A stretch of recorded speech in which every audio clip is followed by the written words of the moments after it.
Welcome to the Story Lab. Today we dive into the realm of myth and legend as we look to the stories about King Arthur.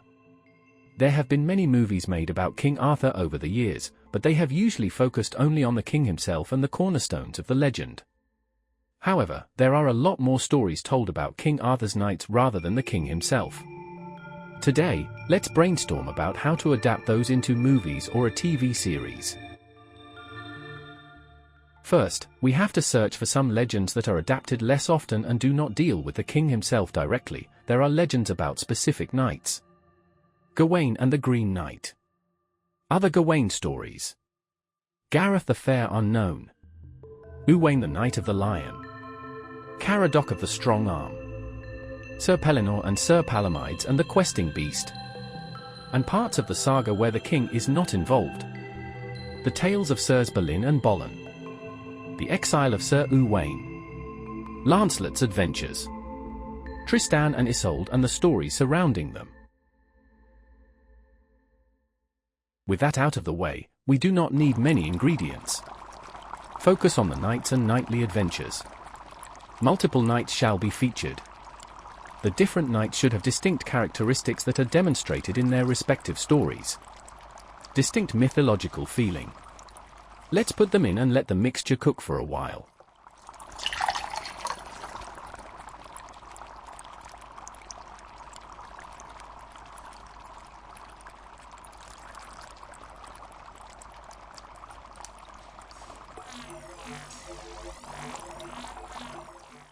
Okay, the analysis is almost done.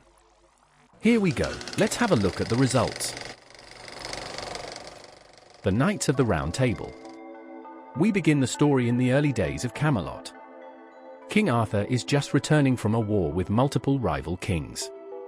Some of the knights of the king's household have fallen in battle and he is looking to replace them. In particular, Arthur is looking for a new leader of his knights since his last first man has fallen. Multiple younger knights are looking to gain the position: Sir Gawain, Sir Lancelot, Sir Owain, Sir Pellinore, and Sir Tristan. Each of them decide to prove themselves as the best choice by going on a quest and performing some kind of impossible deed that no other knight could accomplish. One by one they leave Camelot to go on their individual missions. The adaptation now tells one story for each of the knights. For Sir Gawain we adopt a little-known story about Gawain and the knight with the enchanted sword. Sir Gawain travels through the country and gets lost. He meets a knight that invites him to his home. On his way there, the knight rides ahead and Gawain meets several peasants who warn him that no knight had ever returned from the castle before.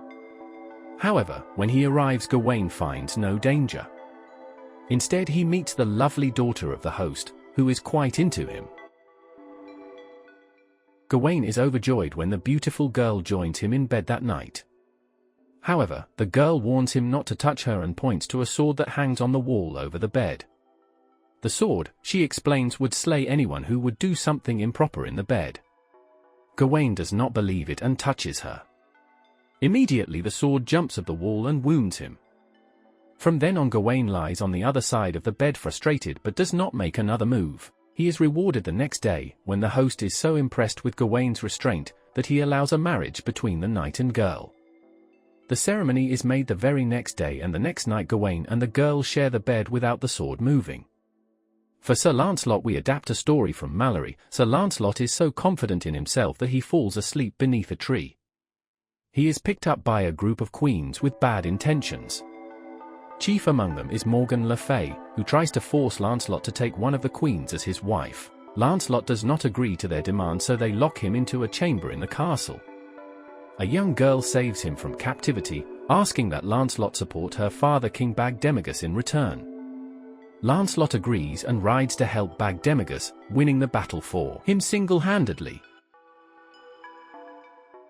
For Sir Owain we adapt the core part of his story, Sir Owain, Knight of the Lion. Sir Owain rides into a forest and finds a dragon fighting with a lion. Sir Owain sides with the lion and helps defeating the dragon.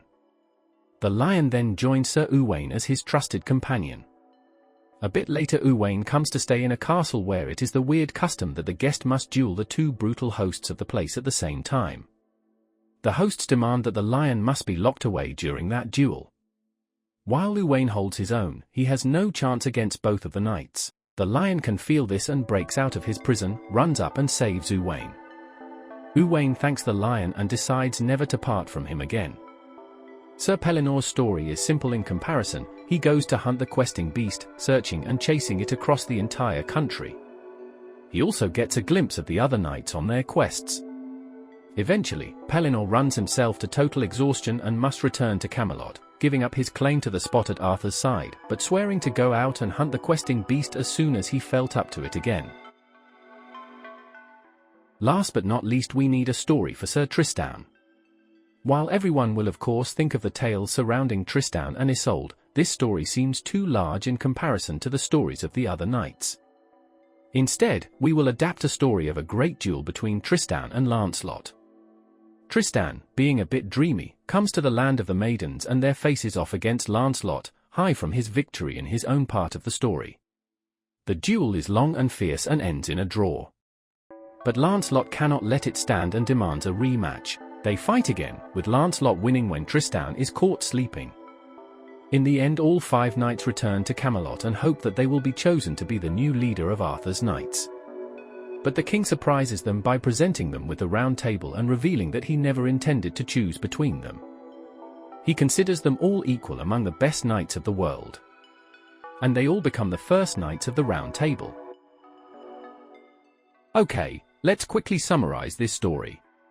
5 knights go on quests to prove their prowess. Sir Gawain faces an enchanted sword and must resist a beautiful girl to survive it. Sir Lancelot is captured by Morgan Le Fay, who wants to force him to marry one of her fellow queens, but is saved by a maiden. Sir Uwain saves a lion and wins him as a loyal companion.